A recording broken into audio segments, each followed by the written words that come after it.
Hey, folks, welcome to Market Intraday Analysis by InTheMoneyStocks.com, your leaders in pure technical analysis, avoiding all that Wall Street hype. This intraday analysis video is for Wednesday, September 1st, 2010. Well, folks, the stars have aligned. A huge rally, the result on Wall Street, major data out of China, major data out of the US, and again, too many shorts expecting the market to fall, and the result is a massive upswing today. We're seeing the Dow up 227 points, Nasdaq up 55, S&P up about 28 points on the day. That's over 2.5% gain on the S&P alone.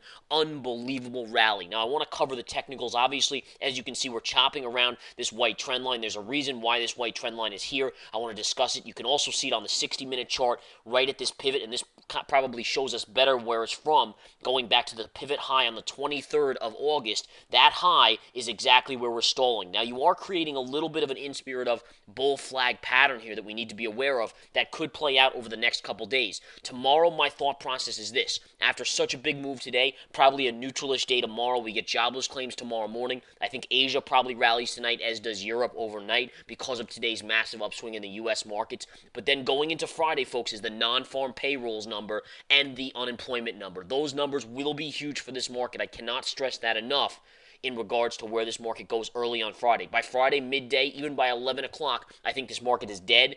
Quiet. Volume is dead on Friday by midday. Why? Because we have the Labor Day holiday weekend starting, and traders will be vamoosing right out of the offices in Wall Street to go away with their families for the long weekend. Just the way it is. So again, action expected early in the day on Friday. Tomorrow, being Thursday, expect a pause day. That's what you're looking for. Markets today are hovering up huge on the day. We'll discuss the reasons why. One thing I want to show you as well, look at the rally on the daily chart, how it went all the way up to this little necktie area. See the 20 moving average sloping down and the 50 moving average? That's a direct hit of that necktie, which is major resistance. It should not be a surprise, and I called it out in the chat room today, folks, that the markets stall out right in that area and stall for the day and even pause tomorrow. Now, whether or not we go higher or lower on Friday is up in the air. That's going to be based off the jobs numbers on Friday, unemployment, non-farm payrolls numbers on Friday morning. We will be doing a No Hype Live broadcast of that event. I'll give those numbers live. You'll be able to watch my charts live as they trade. You need to be a member of the Research Center to have access to that. It's always a fantastic wild trading time as we go through every little nuance of that report, dissect what it means for the charts, watch the futures trade live as that number comes out. All right, again, you have to be part of the Research Center to get availability or get in that No Hype Live broadcast on Friday. Going back to the intraday charts, again, notice how you gapped up today. Why did you gap up? Well, last night, China PMI was reported at 9 p.m. Eastern Time. All right, the key to that number was it came out right around expectations, but it showed growth. Granted, slower growth, but China is still growing, folks, and people had been panicking that China was going to be in this Great Depression. Ooh, scary. Nonsense. That's BS. Bottom line, China is not going into the depression right now. In fact, if there's one place to put money for the next few years, it probably is in China as their currency strengthens, their buying power strengthens, their billions of people will begin buying things. It's going to be a good investment, in my opinion, going forward. There's nowhere else in the world except maybe India and a couple other places that you're going to get the type of growth, even if it's slower growth, than in China. U.S., no growth essentially, maybe 1%, 2%, that's it. Europe, same thing at best, if not negative growth. China, even if they slow down from 10% growth to 5%, it's still growing faster than anywhere else on the planet. And again, that's, in my opinion, the place to be looking for investment positions over the next multi-year period. Again, a lot of cheap stocks down here. I'll dissect them. Some of you guys in the Research Center know about them. Some of you in the chat room know about the ones I've been eyeing of late, and we're going to continue to look at those very, very closely.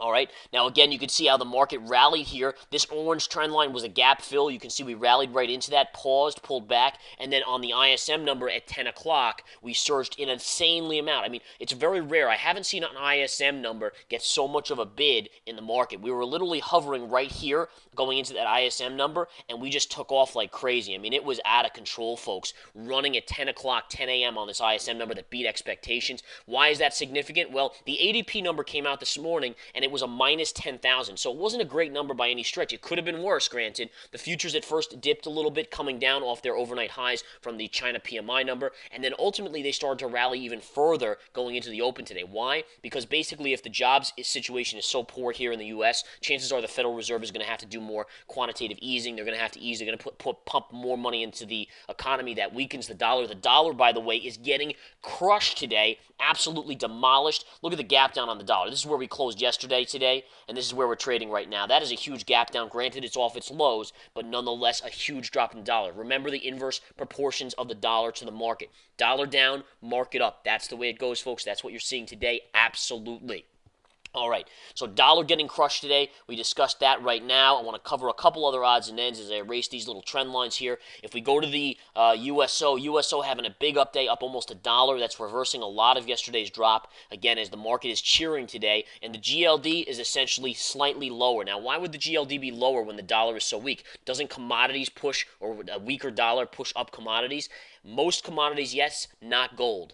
A weak dollar creates a market that goes up. When the market goes up, people are not fearful. In fact, they become jubilant. When they're jubilant, they're going to sell the fear trade, which is the gold trade, and therefore gold is lower today, even though the dollar is getting punished on the downside.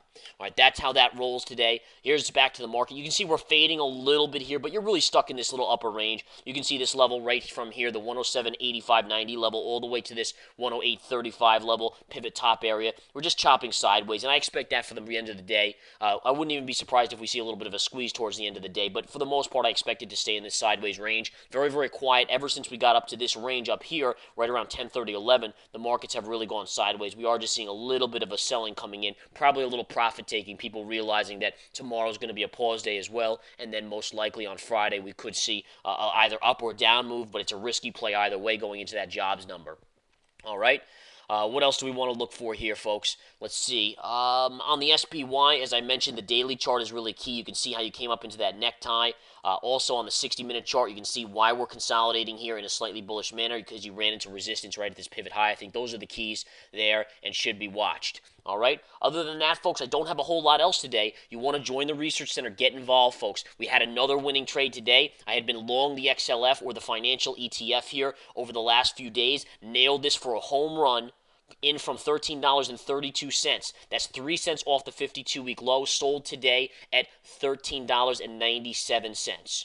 Unbelievable 65-cent gain. Nailed it from the lows and sold it right here at the highs. That was put out in the hot charts and alerts, which, by the way, is part of the research center. Everything except for the chat room is part of the research center, essentially. You get it all. You get the swing trades, and it's there for the taking. Have a wonderful rest of the day, folks. I'll talk to you soon.